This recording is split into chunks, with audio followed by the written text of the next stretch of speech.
Bueno, soy Raúl. Para todos, es un gusto que me den la oportunidad de poder conversar un poco con ustedes, que me den parte de su tiempo. El día de hoy vamos a hablar un poco sobre modelación numérica. En general, no es algo que tome directamente el tema de la compañía en sí, para la cual trabajo. Es un enfoque genérico para cualquier tipo de software o herramienta que uno pueda utilizar. ¿Qué es lo que nosotros, ante lo que nosotros nos presentamos, nos enfrentamos usualmente? Es un grado de incertidumbre que debemos manejar, eh, ya que usualmente no tenemos conocimiento de los resultados que vamos a tener. Podemos tener una idea de acuerdo a la experiencia, obviamente, qué es lo que debemos esperar ante determinada simulación, ante determinado modelo. Estos resultados son o provienen de varias opciones o posibilidades que se adoptan desde un inicio en el modelo, cuando se empieza a construir el modelo. Hay obviamente opciones que van del lado correcto o incorrecto. Eso lo iremos deduciendo conforme vayamos avanzando en el análisis. Lo importante es tratar de minimizar los riesgos de una manera obviamente técnica sin ser demasiado simplistas. Nos enfrentamos a un material variable. La geología es variable, no la podemos controlar, es un material natural. Podemos tener alguna idea, podemos hacer algunas suposiciones, asunciones, pero no es algo que tengamos certeza de que pueda ser en mayor o menor grado determinada calidad o material o el comportamiento sea igual. Es una gran diferencia cuando nosotros trabajamos, por ejemplo, o hablamos de concreto armado. El concreto armado podemos controlarlo. Es un material que se produce de manera ya prácticamente industrial. Entonces sabemos que puede ser de 250 kilos centímetros cuadrados, con determinada calidad de la parte de fluidez, de agregado, etcétera, etcétera. Y obviamente, de ahí nosotros en la parte estructural llevamos a cabo la estructura de manera física y podemos tener una idea de ese comportamiento, algo acertada. Pero aún así, como ustedes bien saben, dentro de la misma eh, ingeniería o el cálculo estructural, hay coeficientes de seguridad o incertidumbre, como uno lo quiera ver. Entonces, si eso ocurre con un material el cual es controlado industrialmente, imagínense a todo lo que nos presentamos o enfrentamos mejor cuando tratamos con geología, ¿no? Siempre vamos a tener condiciones inesperadas. Eso es definitivamente algo sí o sí que se va a dar. Siempre van a haber condiciones inesperadas. La idea es un poco anticiparnos, entre comillas, a esas condiciones inesperadas y poder tener una solución o alguna acción a seguir cuando éstas se presenten. Hay toda una variedad en el comportamiento por la misma diversidad de materiales con los cuales estamos o vamos a trabajar. ¿Qué es lo que tenemos como problema? Usualmente las dificultades en la medición. No siempre es fácil llevar a cabo ensayos o pruebas en campo, sobre todo. En campo, sobre todo. Entonces, eso debemos de tenerlo en cuenta. Eh, Usualmente también tenemos información, pero esa información es limitada en la mayoría de casos. No tenemos información, o si tenemos información de repente en exceso, tampoco tenemos la certeza de que esta información, de que esta data haya sido obtenida de manera correcta, siguiendo especificaciones técnicas que nos den un cierto grado de certeza. Y por último, también tenemos que eh, los métodos exactos no son tan útiles en la parte de modelación. Aquí estamos haciendo ingeniería. Como ingeniería debemos de aplicar mucho el criterio y la observación, y de allí poder llegar a tener eh, algún modelo que nos pueda ayudar a hacer una simulación o representar algún escenario que sea probable. Es algo que siempre debemos de tener en cuenta.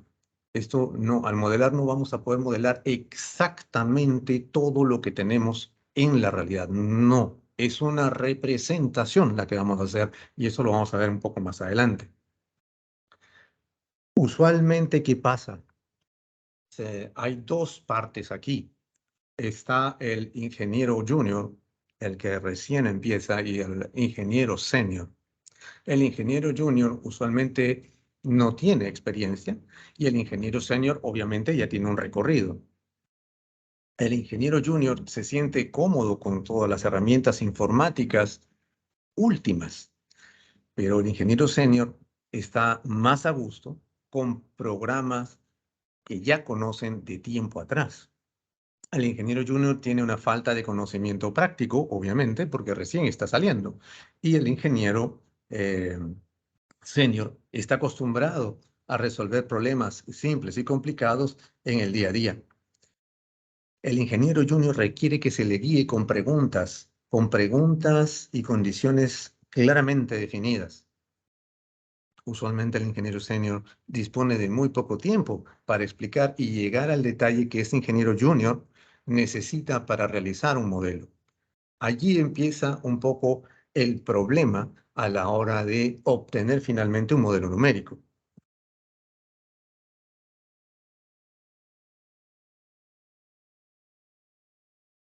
Usualmente quienes construyen los modelos numéricos no están lo suficientemente conscientes de las debilidades y suposiciones en sus modelos. ¿Por qué? Porque son ingenieros que recién están saliendo, ingenieros que no tienen un recorrido en campo. Y quienes toman las decisiones, los ingenieros seniors, no están completamente conscientes de lo que están haciendo estos modelos o cómo estos modelos están funcionando. Entonces, ahí viene la ruptura entre uno y otro lado que quieren tratar de solucionar un problema en conjunto. ¿Qué es un modelo? Un modelo es la representación de un sistema que nos permite investigar el comportamiento y los atributos de ese sistema y a veces predecir, entre comillas, los resultados bajo diferentes condiciones, condiciones que pueden ser de terreno, condiciones de cargas, cargas aplicadas, sismos, dinámicas, etcétera. Este sistema es una representación incompleta por necesidad de la realidad. No siempre vamos a poder dominar toda o tener toda la información de todo el material, de todo el modelo. Eso debemos de entender que partimos desde allí, desde ese punto de vista. Eso va a ser una representación incompleta, no al 100%.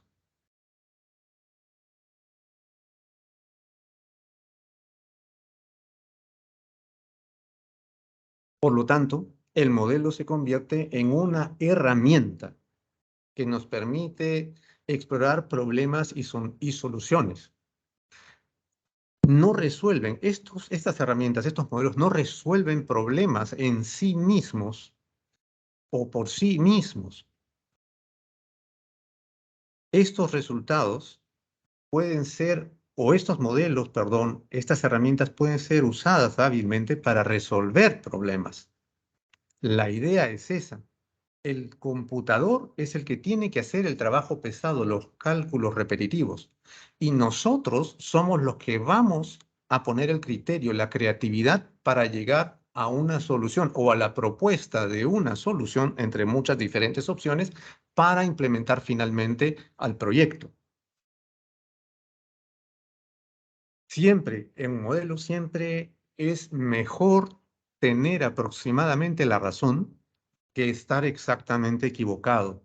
No podemos, esto quiere decir que no vayamos, no podemos llegar a la perfección. Como decíamos anteriormente, este es un modelo abierto. Esto no vamos a poder dominar o tener toda la información al 100% ni hacer un modelo 100% fidedigno a la realidad. Eso debemos entenderlo y debemos tenerlo bien claro antes de ingresar en este mundo de modelación, en 3D o en 2D.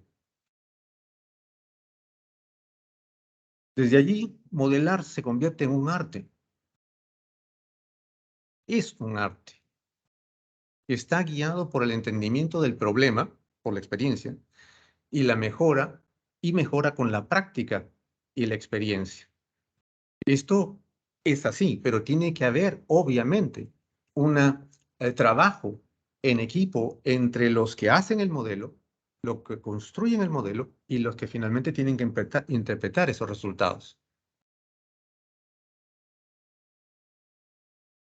La, em, como reflexión práctica, la idea es que los desarrollemos modelos que requieran el menor número posible de parámetros para explicar o modelar el comportamiento.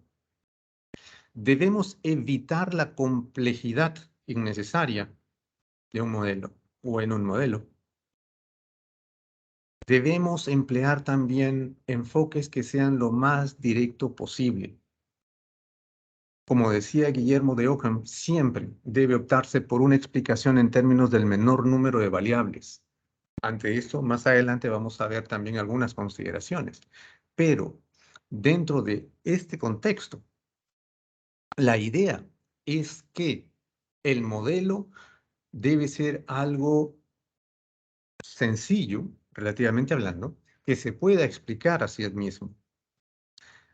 Hay ah, una frase que se me quedó hace muchísimo tiempo con un ingeniero con el cual trabajaba. Y cuando hacíamos o estábamos trabajando en la parte de diseño, me decía, no, o sea, tienes que tratar de hacer las cosas muy entendibles, muy fáciles de apreciar a simple vista. Tiene que haber alguien con criterio que entienda lo que tú estás haciendo, así no haya estado involucrado desde un inicio en este desarrollo. Y bajo tal criterio, acuérdate siempre de mantener las cosas bajo el acrónimo de KISS, KISS. Y yo le pregunté y le dije, pero ¿y qué es este KISS? ¿Qué significa? ¿Cuál es la idea? KISS. KISS es Keep It Simple, Stupid. Manténlo siempre sencillo, no seas tonto. Si te complicas, vas a llegar a un nivel en el cual ni siquiera tú vas a poder entender qué es lo que estás haciendo o qué es el resultado que estás obteniendo. Tenía muchísima razón. Aquí, bueno, obviamente sale que hay que evitar modelos que puedan ser aparentemente muy inteligentes, pero no son lo suficientemente robustos o genéricos.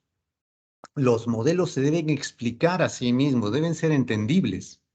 Debemos también, como consejo, emplear nombres que tengan significado. Debemos denominar los materiales de una manera adecuada. No debemos ir hacia el otro extremo, no hacerlo extremadamente complejo y tampoco debemos hacerlo extremadamente sencillo. Y es lo que quiero transmitir con esta lámina, evitar el síndrome de la vaca esférica, es decir, no reducir un problema a una forma tan sencilla o tan simple como para que el modelo finalmente no represente la realidad en absoluto. Debemos de tener también cuidado de caer en esa condición. Como experiencia, siempre recomiendo comenzar con modelos simples e ir aumentando la complejidad poco a poco. Es decir, si vamos a empezar a introducir, a ingresar en este mundo de la modelación, sobre todo en 3D, eh, escojamos un modelo o una situación que ya haya ocurrido y que tengamos el análisis hecho, que ya esté el análisis y el resultado haya sido o se haya producido un deslizamiento, una fractura, lo que fuere. ¿Para qué? Para que este caso, esta situación aislada y sencilla, podamos representarla en un modelo numérico igual de sencillo y podamos entender cómo la herramienta considera determinadas situaciones físicas y las podamos aplicar en modelos que sean después, a futuro, cada vez más complejos o de mayor nivel de complejidad.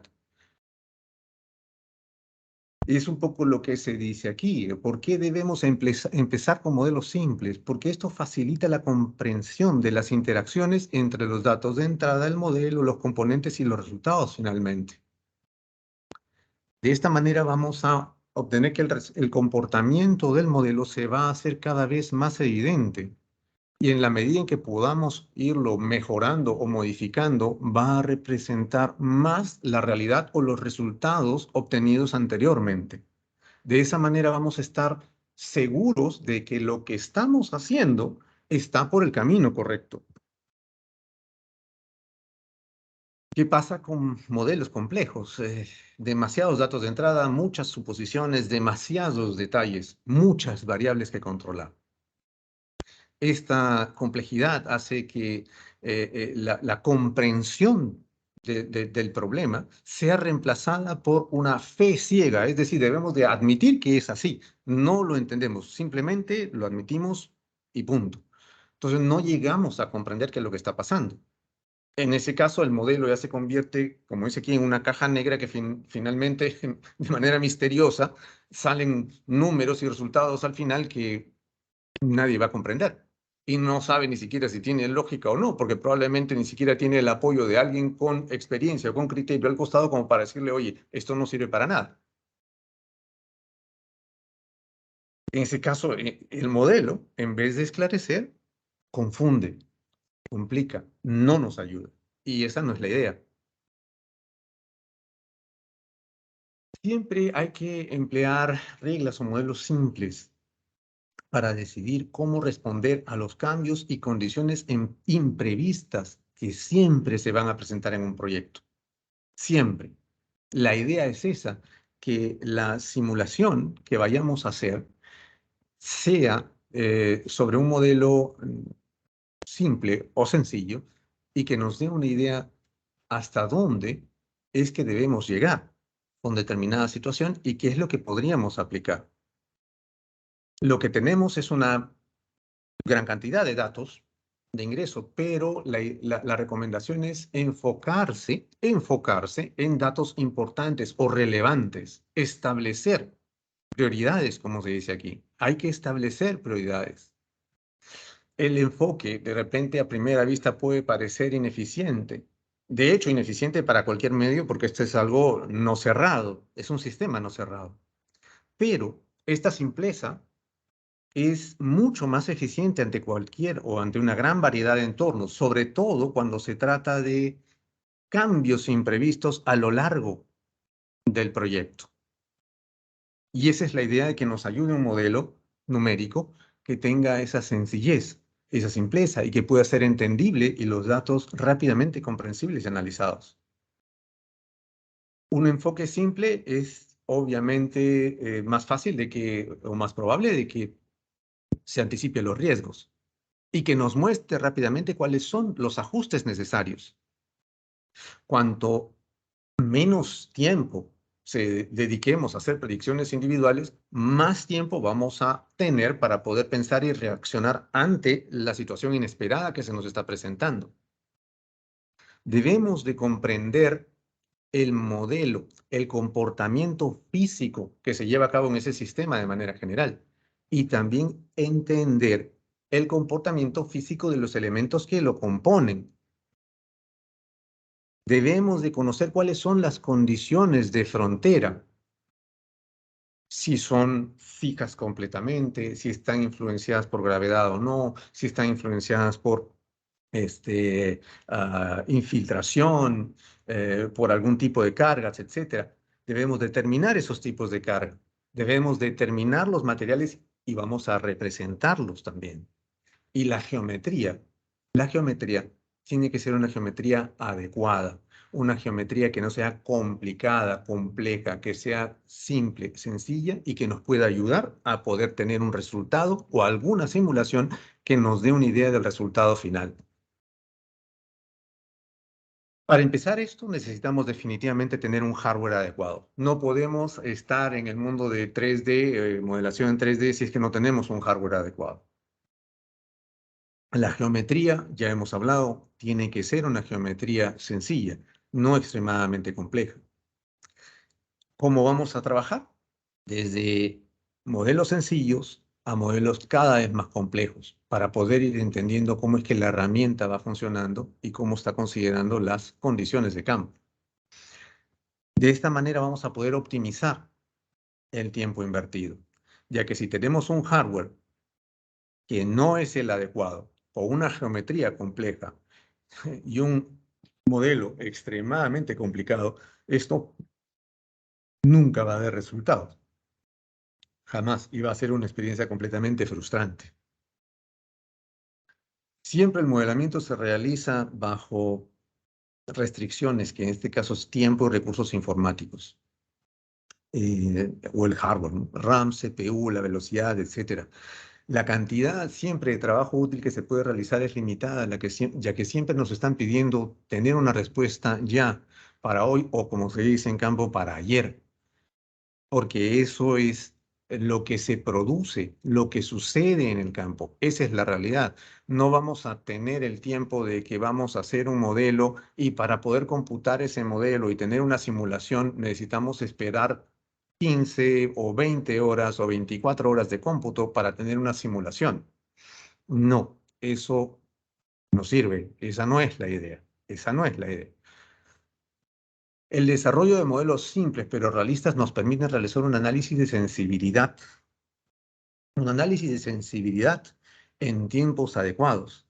Por ejemplo, puede ser relación de esfuerzo horizontal con respecto a vertical y cómo ésta se extiende o llega o influencia en zonas de fluencia y relajación alrededor de las excavaciones subterráneas, por ejemplo.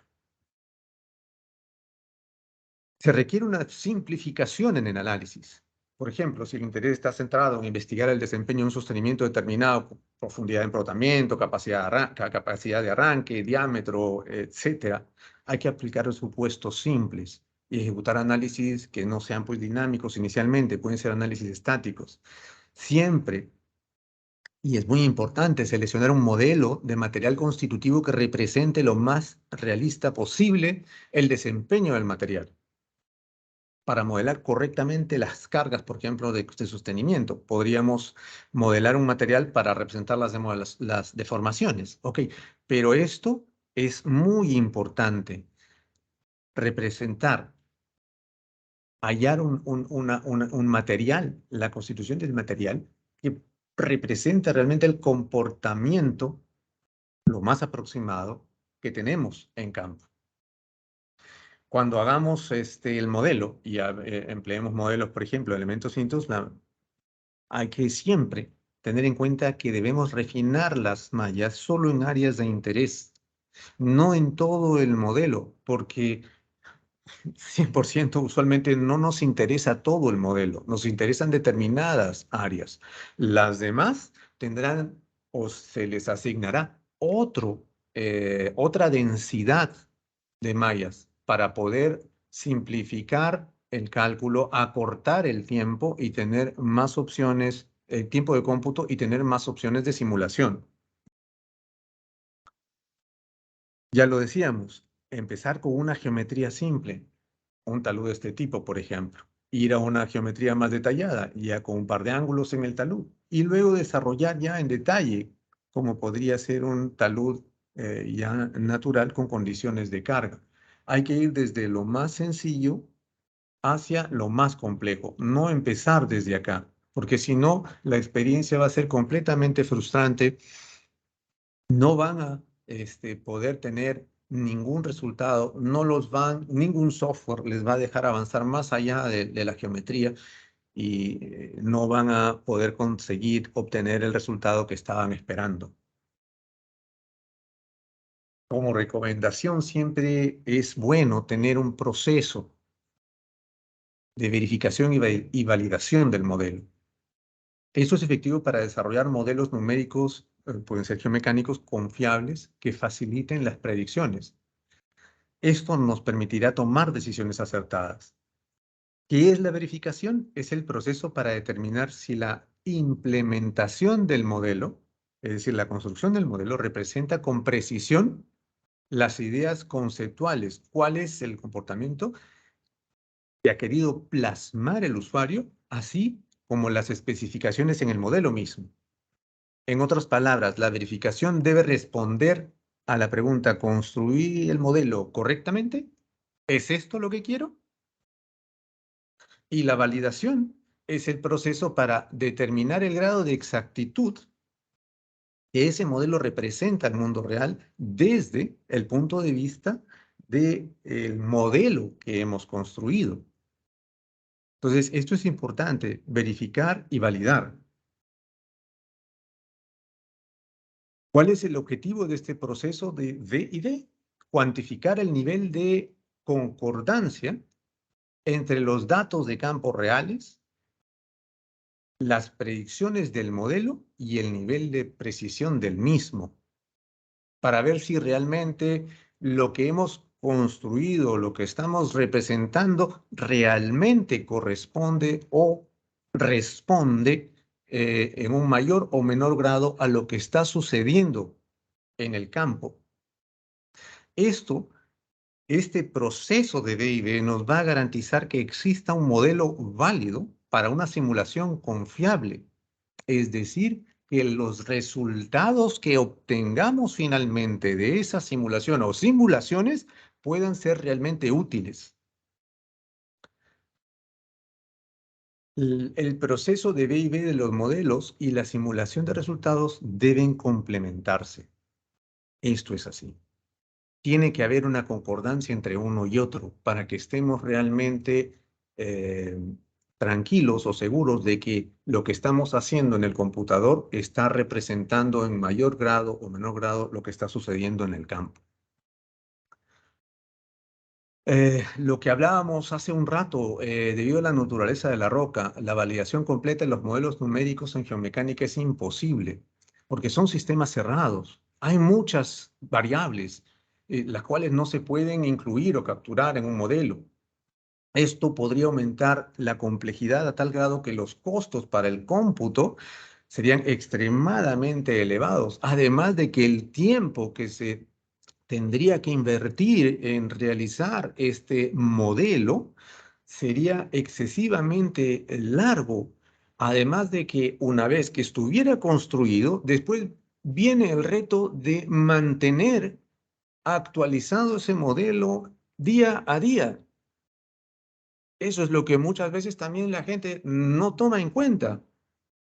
Ok, construiste tu modelo, perfecto, funciona. Ok, muy bien, funciona de repente ahorita, para hoy, pero funciona para dentro de 2, 3 días o una semana. Tienes que mantener actualizado tu modelo numérico para que realmente pueda ser una herramienta útil cuando se presente una situación inesperada en la cual necesites tú ejecutar un modelo y no estar en ese momento que se presenta esta situación cambiando, modificando el modelo, actualizándolo. No, esto tiene que tener una actualización permanente. Tiene que ser permanente. No solamente es el hecho de tener el modelo ya construido, hay que mantenerlo actualizado. Es como decíamos cuando salíamos del colegio y queríamos ingresar a la universidad. Ok, perfecto, sí, un gran desafío entrar a la universidad, ingresar a la universidad. Bien, ya ingresé, perfecto. Sí, ingresaste a la universidad. Eso es lo más fácil. Lo difícil es mantenerte en la universidad y terminar la carrera. Eso es lo que tienes que hacer. Es lo mismo con el modelo. O sea, lo más fácil es construirlo. Después vas a tener que construirlo y ver que funcione bien. Y luego tienes que mantenerlo para que eso te pueda seguir sirviendo. Esa es la idea. El modelo siempre es una representación simplificada de la realidad. Es más una imitación de esa realidad. El propósito al modelar problemas con datos limitados, como el caso, por ejemplo, de mecánica de rocas, es explorar posibles compensaciones en el lugar de respuestas precisas. Esa es la idea. Lo que hablábamos anteriormente. Es mejor estar aproximadamente en lo correcto que estar exactamente equivocado. ¿Qué proceso debemos de emplear o metodología para modelar? Hay que definir el objetivo del análisis. Es necesario saber cuál deberá ser el resultado de ese análisis, tener una idea de lo que debemos obtener, hacia dónde tenemos que llegar. Debemos preparar el modelo. El modelo debe ser una representación simplificada de la geología real y al mismo tiempo deberá también capturar los detalles esenciales o más resaltantes de ese problema. Hemos visto que debemos verificar esos resultados utilizando la información disponible para poder generar esa confianza que tanto necesitamos en la herramienta de modelado. Debemos asignar parámetros de entrada y también condiciones de borde consecuentes. Debemos de asegurarnos que se proporcionen parámetros de entrada representativos y que las condiciones de borde sean realmente las adecuadas, que representen lo que está sucediendo en el campo. Al construir la malla, esta debe capturar detalles puntuales que tengan interés en el modelo.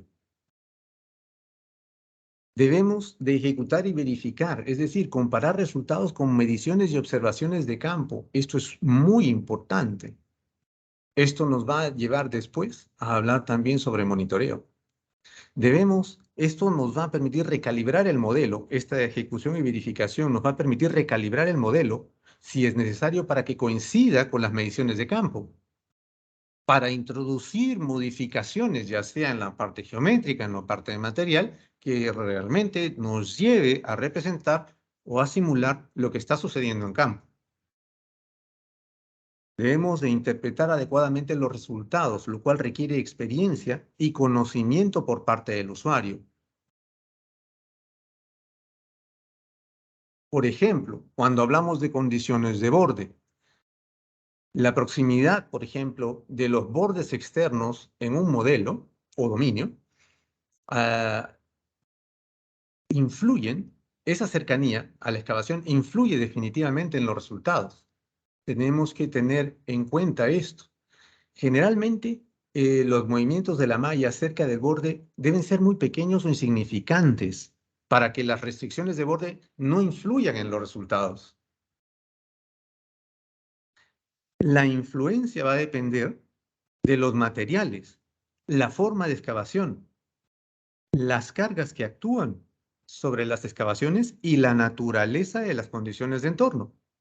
Estos son puntos que nos van a ayudar a determinar si el modelo que hemos construido obviamente está obedeciendo a ese entorno o a esa nube finalmente de puntos que nosotros estamos construyendo o hemos construido. Los problemas se pueden evitar de manera segura manteniendo los bordes lejos de las excavaciones. Esto es fundamental, porque en la medida en que nosotros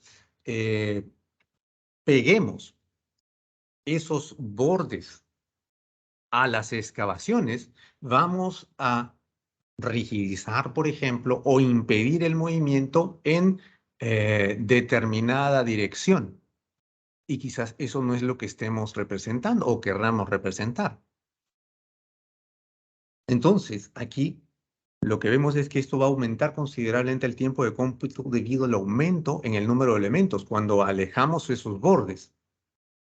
Siempre es aconsejable ejecutar el modelo para diferentes factores de expansión y observar los resultados para seleccionar las distancias de borde correcta. Es decir, podemos empezar, por ejemplo, con un modelo numérico y la primera instancia de condición de borde puede estar a 2 veces del centro o 2 veces y media del centro. Luego a ampliar a un factor de 3, por ejemplo, y de 3.5, hacer 2, 3 simulaciones. Entonces, cuando no tengamos una diferencia sensible en los resultados, veremos que ese factor de expansión es el adecuado, ya que no vamos a estar obviando alguna condición de esfuerzo o de deformación, y tampoco vamos a estar influyendo por el borde alguna condición de esfuerzo o de deformación.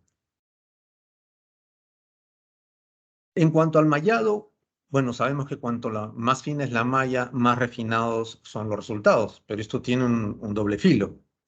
El costo está en función del tiempo de cómputo y los requisitos de hardware.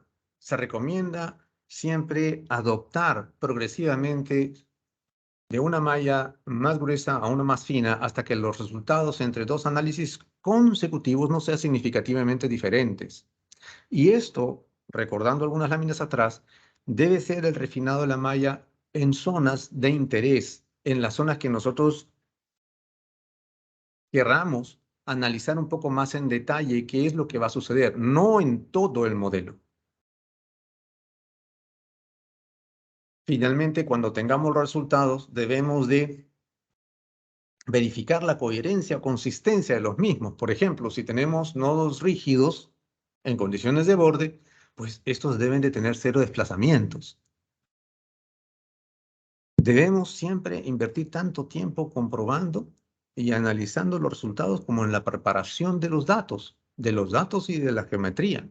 Esto es muy importante. Así como cuando conducimos en una carretera y hay curvas y hay tramos rectos, cuando entremos a las zonas de curvas y contracurvas, debemos disminuir la velocidad. Y cuando estemos en el tramo recto, podremos acelerar un poco. Entonces, debemos de tomarnos el tiempo cuando estemos construyendo la geometría, cuando estemos construyendo el modelo, debemos de tomarnos el tiempo para poder construir la parte geométrica. Y cuando estemos analizando y escogiendo un modelo para el material, para el comportamiento del material, también tenemos que tomarnos nuestro tiempo para poder estar seguros de que el criterio que estamos escogiendo sea el más adecuado. Después, para las simulaciones, será el momento de ir un poco más rápido. En cuanto a construcción de modelos, dependiendo de las herramientas que usemos, puede ser copiar, pegar, hacer escalamientos. Podemos también manejar las condiciones, por ejemplo, de juntas. Podemos también analizar también, por ejemplo, condiciones de explosiones o taladros en la parte de excavaciones. eh, pero, por ejemplo, debemos de ver de que estas zonas tienen que estar localizadas, son las áreas cercanas a la superficie en la cual estamos haciendo las detonaciones. Nuevamente también dependiendo de el software que usemos también, tenemos que tener especial cuidado cuando importemos los archivos de DXF. Debemos de hacer una revisión y limpieza de esos archivos para tener una geometría coherente, consistente, ya que muchas veces la parte de topografía de campo simplemente tiene un objetivo de levantar o hacer un levantamiento sin el mayor criterio de la parte geomecánica o geotécnica. Entonces ahí es donde nosotros empezamos a intervenir, a limpiar, optimizar esos archivos. Es un punto importante. Muchas veces sucede que cuando hay agua almacenada, nos olvidamos de aplicar el peso del agua, ¿no? Como carga distribuida. Y también, dependiendo del software, se pueden crear variables definidas por el usuario para opciones de intérprete de resultados. Siempre que sea posible, debemos verificar o contrastar los resultados con observaciones. El monitoreo, que es lo que les comentaba hace un rato, es extremadamente importante. Es una herramienta importante para identificar posibles fallas e inestabilidades. Y estas inestabilidades rara vez ocurren sin previo aviso. Es un proceso. Estas fallas tienen un proceso. No, usualmente no son imprevistas o de inmediato. Esta detección temprana va a permitir planificar e implementar respuestas apropiadas en el modelo.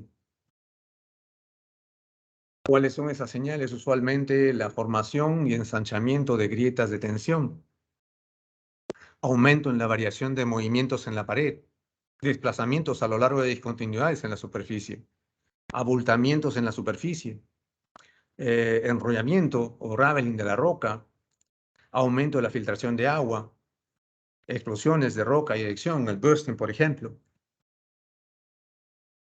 Siempre tener presente que es mejor tener aproximadamente la razón que estar exactamente equivocados. Les agradezco muchísimo por haberme dado el tiempo para escucharme y les dejo ahora la presentación a los muchachos para ver si es que hay alguna pregunta y poder tratar de responderla.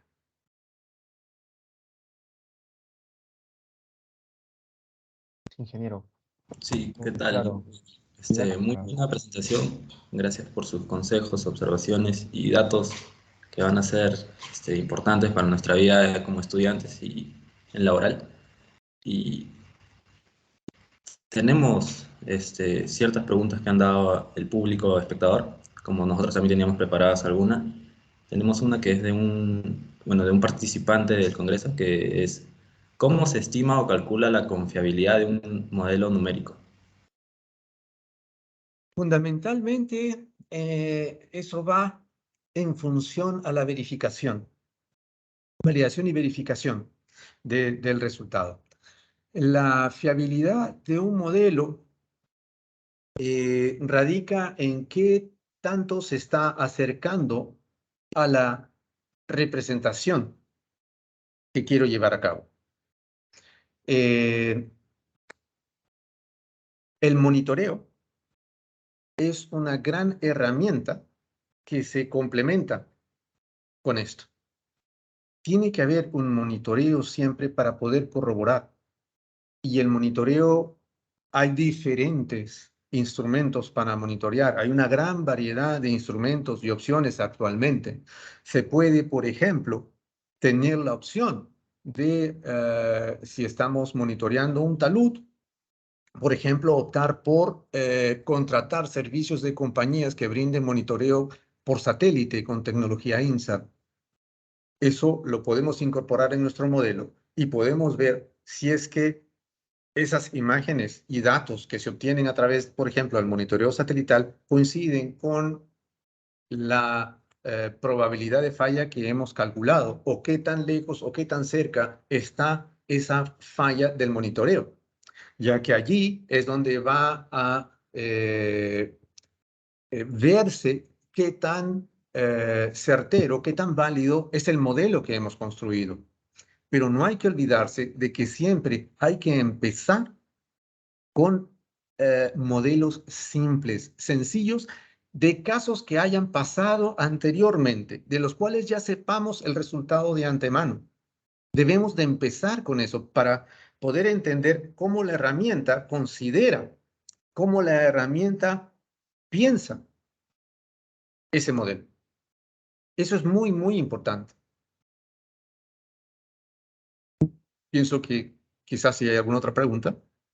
Sí, ingeniero. Tenemos otra pregunta, la cual es, ¿por qué no se prueban modelos sin malla, como por ejemplo el NEM, métodos de elementos naturales para cortar la complejidad del FEM? Ok, mira, no es que no se empleen, lo que pasa es que depende de qué es lo que uno quiera hacer. Hay, sí, herramientas que te permiten hacer modelado 3D empleando el método de equilibrio límite. Sí las hay, ¿ok? Hay herramientas que también te permiten hacer el cálculo empleando elementos finitos. ¿Cuál es la idea? La idea es, si estamos hablando, por ejemplo, de un talud o de un open pit, la idea es hacer inicialmente un modelo en 3D en equilibrio límite. ¿Para qué? Para poder tener resultados más rápidos, o sea, que el procesamiento sea mucho más rápido y que nuestro modelo, nuestra geometría, la que hemos construido, nos permita tener un entendimiento de qué es lo que está pasando, un entendimiento previo y rápido de qué es lo que está o podría estar pasando. Ese análisis inicial de equilibrio límite, si queremos ir un poco más en detalle y obviamente hacer alguna corroboración, lo podemos hacer después con un análisis en elementos finitos 3D. Va a depender, siempre, va a depender de la rigurosidad con la que querramos trabajar. Y esto lo hablo para 2D y lo hablo para 3D. Cuando uno hace un análisis de estabilidad de taludes, por ejemplo, en 2D, uno empieza empleando una herramienta de equilibrio límite.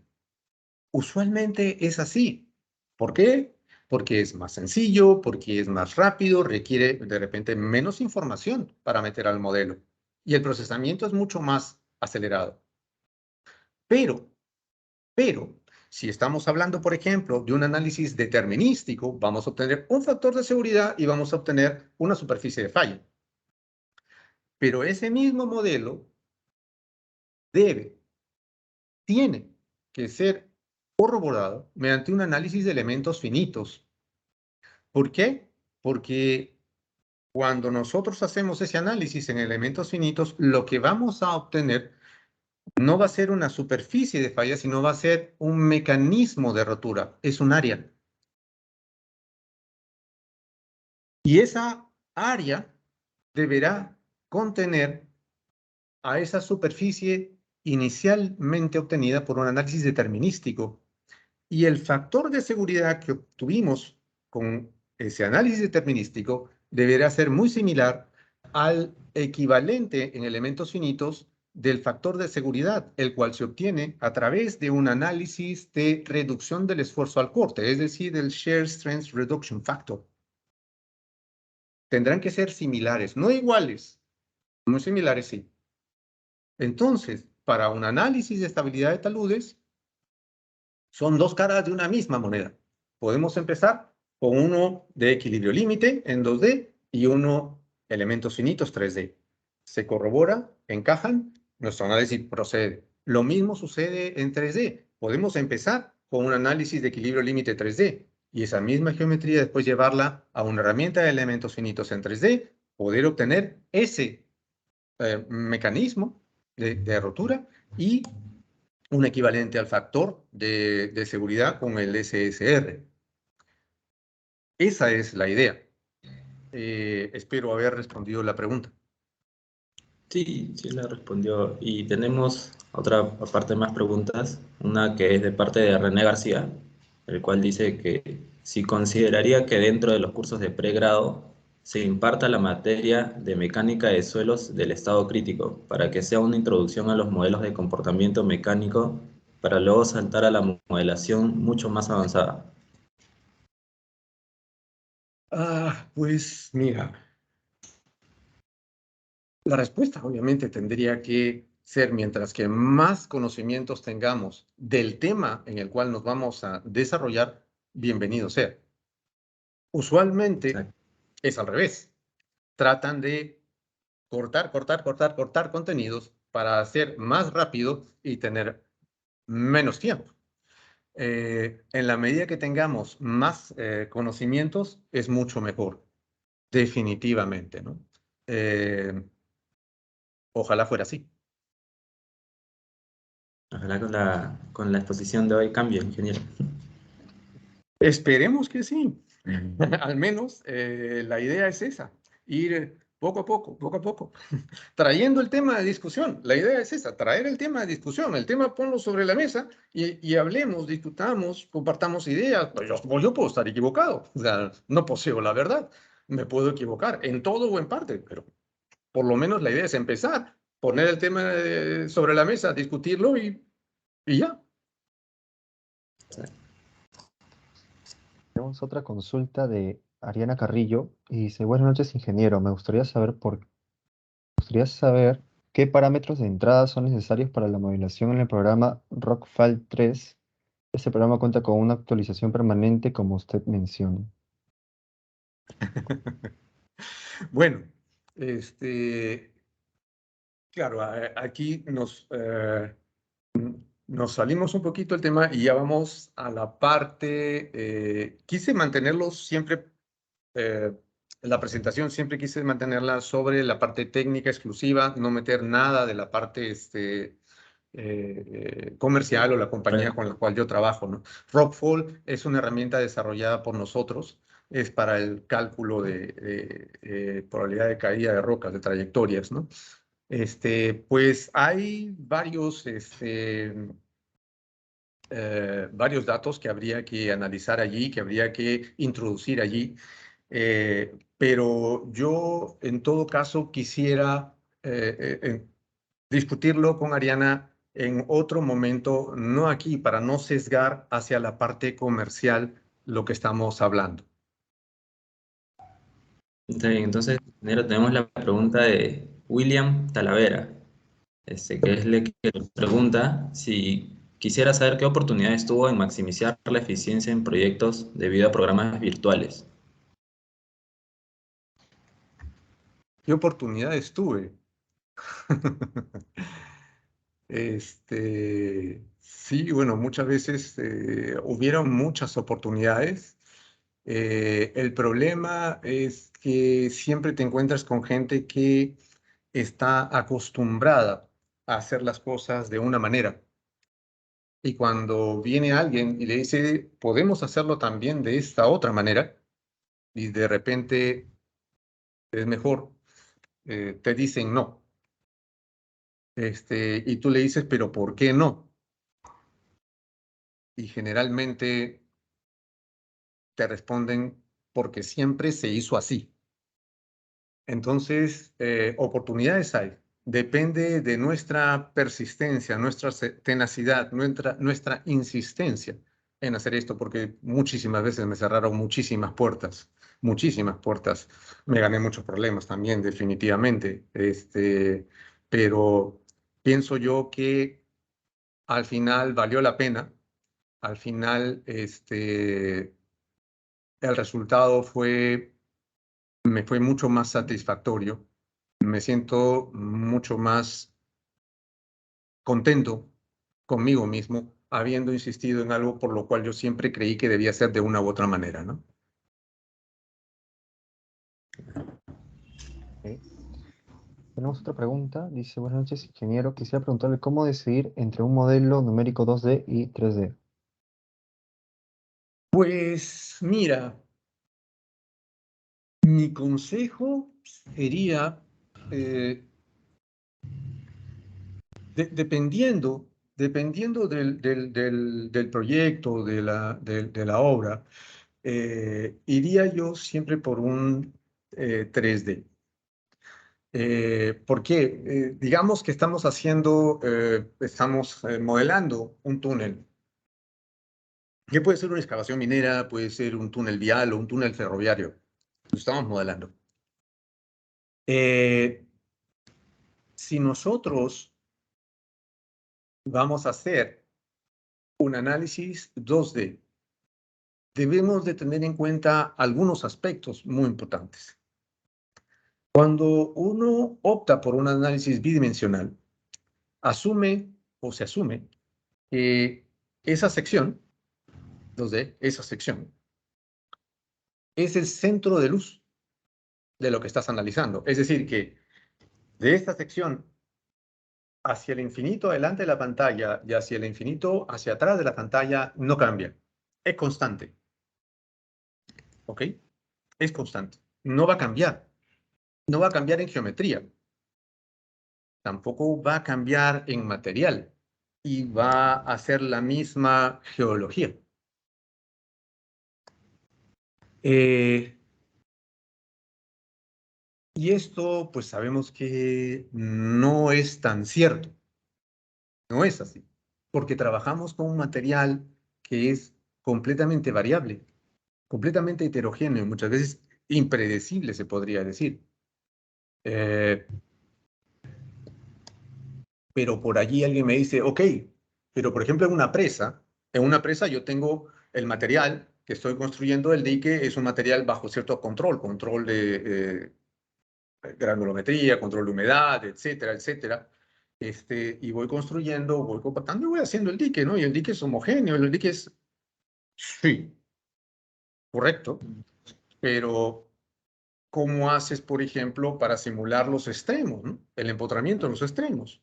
Tienes que empotrar eso a una parte sólida, a la roca, ¿no? En algún momento, a ambos extremos. Ahí el comportamiento ya varía, porque ni siquiera es constante, sino que puede tener ciertas imperfecciones, ¿no? La parte topográfica es la que influye, ¿no?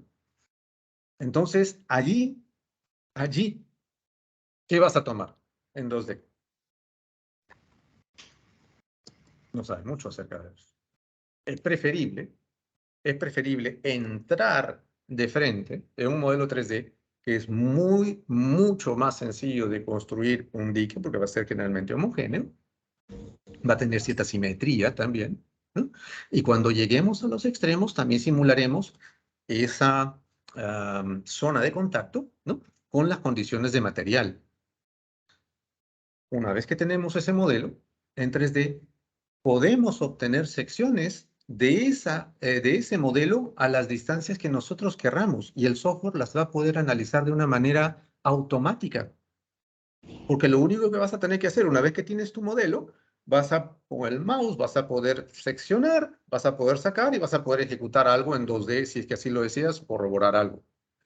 Eso cuando se trata, por ejemplo, de una presa, pero cuando se trata de un talud natural y es una vía, una carretera. Ese talud natural tiene entradas, salidas, tiene convexidades, concavidades, ¿ok? Las cuales a lo largo del talud van a aportar el confinamiento. Entonces, eso, cuando tú lo quieres analizar en 2D, se necesita tener un ojo perdón, muy entrenado. Se necesita tener mucha experiencia para decir, aquí quiero esta sección, aquí esta otra, aquí esta otra. No es el hecho de sacar una sección central, dos laterales, no. Quiero una en esta progresiva, luego a 10 metros, luego a 50, luego a 25, luego a 150, porque esas son las secciones críticas para... O sea, es extremadamente complejo. Es más fácil en todo caso hacer de una vez, darte el trabajo de construir ese modelo y después sacar secciones que puedan presentar problemas. Porque cuando se presente el problema, van a tener que sacar otra sección en ese momento. Pero si tú tienes ya el modelo 3D construido, simplemente irás a la progresiva, sacas la sección 1, 2, 3, 5 o 10 y automáticamente las analizas para ver puntualmente qué es lo que está ocurriendo en cada tramo. Es por eso que yo sí saltaría desde ya a un modelo 3D para después tener algunos análisis 2D específicos, puntuales, ¿no? Eso sería mi recomendación, ¿no? Sí, esa pregunta ya la respondió de manera, ya con todas sus observaciones y consejos, que sí, ahora ya también, ya digo, ya el 3D es la solución. Y bueno, tenemos otra pregunta, que es de un participante, que es que escuchó de su comentario sobre el análisis determinístico, pero ¿qué nos podría comentar sobre el análisis probabilístico? Ok, sí, es muy buena la pregunta porque usualmente los ingenieros no estamos muy acostumbrados a hacer o a manejar las estadísticas. Somos un poco reacios a eso. El análisis probabilístico es extremadamente útil. De hecho, por ejemplo, en nuestras herramientas, tanto hablando, por ejemplo, slide 2, la parte comercial, ok, que es la que yo conozco, pues, o sea, no te puedo hablar de otro programa, o sea, el análisis probabilístico en esa herramienta, por ejemplo, está muy desarrollado. Y hay una serie de condiciones nuevas y características que se van incorporando a esta nueva tendencia de análisis probabilístico que van haciendo de estas herramientas algo cada vez más potente. Por ejemplo, se incluye ya actualmente una variabilidad espacial del material. Es decir, cómo el material podría ir variando en sus características. Por ejemplo, puede ser cómo puede ir variando en la cohesión, cómo puede ir variando en el ángulo de fricción o en el peso unitario, qué sé yo. Y a esos factores se les van asignando, por ejemplo, determinadas curvas de comportamiento, normal, log normal, combinaciones, etcétera, etcétera. ¿Por qué? Porque uno, cuando hace un análisis, asume que el material es homogéneo. Tienes el mismo coeficiente de cohesión. Lo tienes aquí que a 100 metros y que a 50 con 25. Y es el mismo. Y el ángulo de fricción no varía. Y toda una serie de asunciones, ¿no? Entonces, es muy importante el hecho de empezar a prepararse a estudiar un poco más acerca del análisis probabilístico. Es muy interesante, es extremadamente potente. Muchas veces tenemos datos, muchos datos o pocos datos, pero ¿cómo hacemos? ¿Qué escogemos? ¿Muchos? ¿Pocos? De los muchos, ¿cuántos escogemos? ¿Cómo sabemos que de los muchos que tenemos, qué tan confiables son? ¿Cuáles son confiables y cuáles no? Si nosotros no tomamos esos datos, nosotros no los adquirimos, simplemente nos los dieron. Entonces, para eso sirve el análisis probabilístico, para ver de alguna manera de compensar esa ignorancia que tenemos sobre esos datos, ¿no? Y tener algún factor, algún número finalmente para, por ejemplo, ese determinado factor que tenga un pasado, ¿no? Obtenido técnicamente, obtenido de manera profesional, ¿no? Con cierto respaldo, con cierto análisis, ¿no? Entonces, es muy importante el hecho de irse empapando de esta nueva tendencia del análisis probabilístico. Hay muchos algoritmos también que están saliendo, los cuales nos permiten optimizar el cálculo también, optimizar el cálculo de determinación de superficies de falla, etcétera. También dentro del análisis probabilístico se ha desarrollado muchísimo la parte, o se ha incluido muchísimo la parte de la condición anisotrópica del material. También se está manejando eso últimamente. Entonces, sí, mi recomendación es que se metan un poquito más, empiecen a leer un poquito más acerca del análisis probabilístico para que puedan tener una visión más clara sobre lo que podría estar resultando o ocurriendo en algún determinado caso. Ingeniero. Tenemos otra consulta de Tami Victoria Sicha Yanama, que dice: buenas noches, ingeniero. Con respecto a la mecánica de rocas, ¿cuáles son las recomendaciones que podría darnos a tener en cuenta en la modelación de caída de rocas? En la modelación de, perdón. De caída de rocas.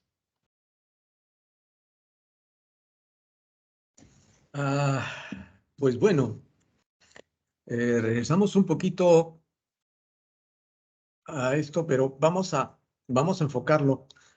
La idea un poco es el punto, digamos, clave en el análisis de caída de rocas es o son los coeficientes de restitución. Es el punto, el clave. ¿Cómo obtener esos coeficientes de restitución de manera confiable y representativa de campo? Hay muchas opciones, algunas muy simples, pero que sirven de alguna manera. Muchos clientes también lo han hecho así. Por ejemplo, para obtener los coeficientes de restitución, lo que hacen es soltar bloques en un determinado talud y luego medir, filmarlos, medir las trayectorias, el tiempo, y más o menos las alturas de acuerdo a la filmación, y finalmente tratar de obtener de manera pragmática coeficiente de restitución. Fundamentalmente es eso, porque después uno puede obtener el perfil del talud a través de una topografía. Puede ser, por ejemplo, obtenida con tecnología LIDAR, por ejemplo, o con alguna foto también, por ejemplo. Se puede incorporar en un análisis de caídas de rocas las diferentes formas geométricas de la roca.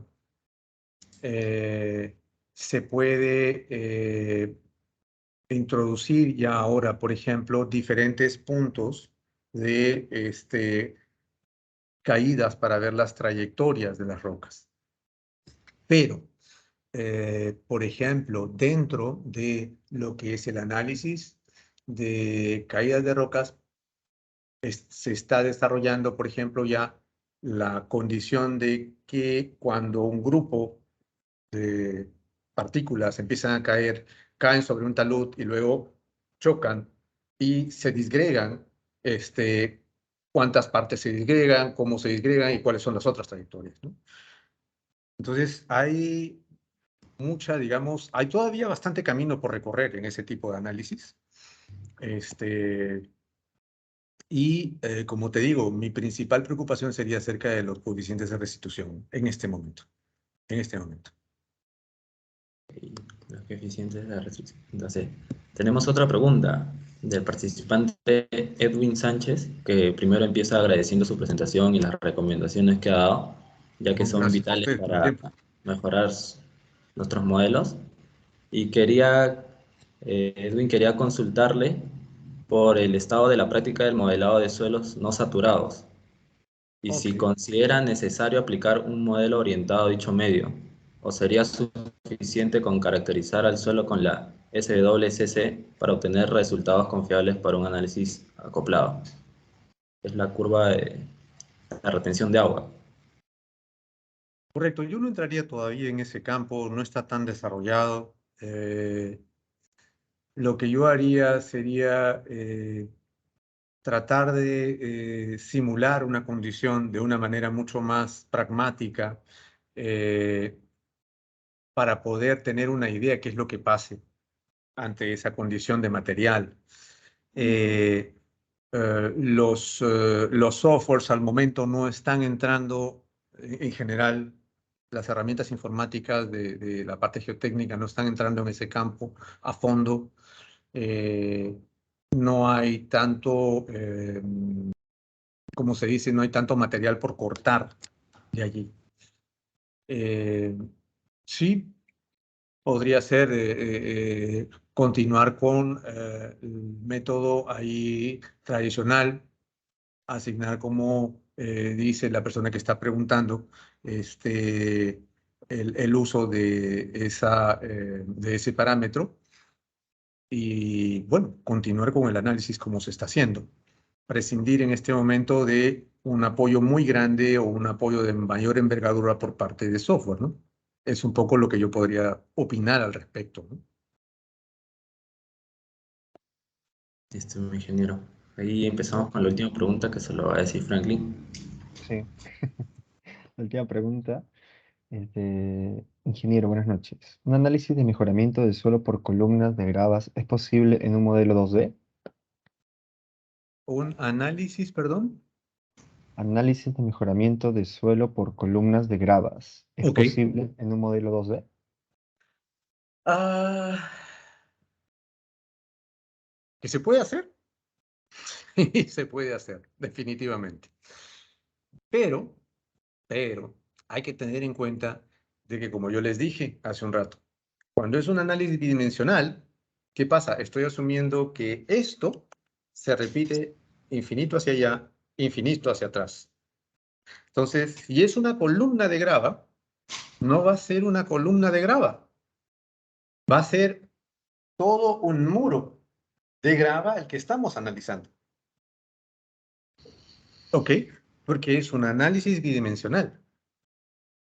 En realidad, lo que se debería hacer es un análisis tridimensional para que haya un análisis individual de cada una de las columnas de drenaje vertical o weak drains y que realmente sepamos que están funcionando de la manera que nosotros esperamos que funcionen. Que después de poder hacer el modelo numérico con esos weak drains y saquemos alguna sección en particular para poder analizarla, sí. Pero si nos vamos a fiar solamente de un análisis bidimensional para las columnas o weak drains, o sea, no van a ser weak drains, van a ser muros de grava que se prolongan al infinito hacia adelante y al infinito hacia atrás. Y eso no es tan real. Es lo mismo que cuando nosotros tratamos de simular curvas de abatimiento. Si quieres tratar de simular curvas de abatimiento en un análisis bidimensional, bueno, obviamente no es tan cierto. ¿Por qué? Porque no estamos permitiendo que el agua fluya solamente en dos sentidos. ¿Cierto? Es análisis bidimensional, ¿no? Puede fluir hacia allá, puede fluir hacia acá, pero no va hacia allá, no va hacia atrás. Entonces solamente está limitado a este sentido y este sentido. Entonces nuestros tiempos no van a ser muy reales, pero cuando lo hacemos tridimensionalmente sí, porque obviamente si hacemos un pozo y queremos ver las curvas de abatimiento, el agua va a poder fluir de los costados hacia adelante, hacia atrás, izquierda, derecha y obviamente hacia abajo. Esas curvas de abatimiento sí van a ser mucho más reales, definitivamente, ¿no? Vamos a poder tener una mejor idea del comportamiento de, ya sean weak drains, para hacer algún mejoramiento de terreno, o los pile rafts, o lo que fuere, ¿no? Eso va a ser mucho más preciso, definitivamente. Sí, ingeniero, como ya lo dijo en su presentación y respondiendo a las preguntas, cuando tomamos un modelo en 2D, tomamos ciertas estimaciones que lo alejan un poco de la realidad. Es Sí, más completo. Bueno, es lo que había, es el proceso, digamos, la evolución natural que hemos tenido, porque obviamente no empezamos a analizar, no empezamos a construir modelos 3D años atrás porque simplemente la tecnología no daba. Entonces nos vimos forzados a hacerlo en 2D. La tecnología avanzó, mejores computadores, más potentes, mayor capacidad de procesamiento, etcétera, etcétera, nos fue permitiendo cada vez ir evolucionando más hacia un modelado en 3D, hacia algo un poco más realista, ¿no? Entonces, eso estuvo también limitado en un inicio, ¿no? Pero bueno, ahora ya tenemos la posibilidad de poder hacer análisis o modelos en 3D de una manera más, digamos, práctica, ¿no? Obtener resultados de una manera práctica, ¿no? Ya no estar demorando, pues, 3, 4, 5 días en procesar, ¿no? Pueden ser 24, 12, 10, 8, 5 horas, dependiendo de la complejidad del modelo, ¿no? sí, ingeniero. Sí. Bueno, sin nada más que decir, agradecemos su presencia. Decirle que, bueno, reiterarle otra vez, agradecerle su predisposición por la charla. Y de mi parte, muy agradecido por la información que ha dado, interesante el tema que nos ha propuesto. Y Igualmente. Didáctico y claro. Bueno, sí, Muy bien. muchas gracias a ustedes por la invitación, muchachos, a los participantes, por el tiempo que se dieron para poder escucharme un rato. Y nada, dispuesto a poderlos apoyar en cualquier otra oportunidad con el mayor de los gustos. sí, también nosotros esperamos eso, que ya realizaremos tal vez otros eventos y les llamaremos, ingeniero. Muchas gracias. Gracias. A ustedes las gracias, muchísimo gusto, muchachos. Cuídense, que estén muy bien y cualquier cosa seguimos en contacto. Chao con Igualmente, todos. igualmente.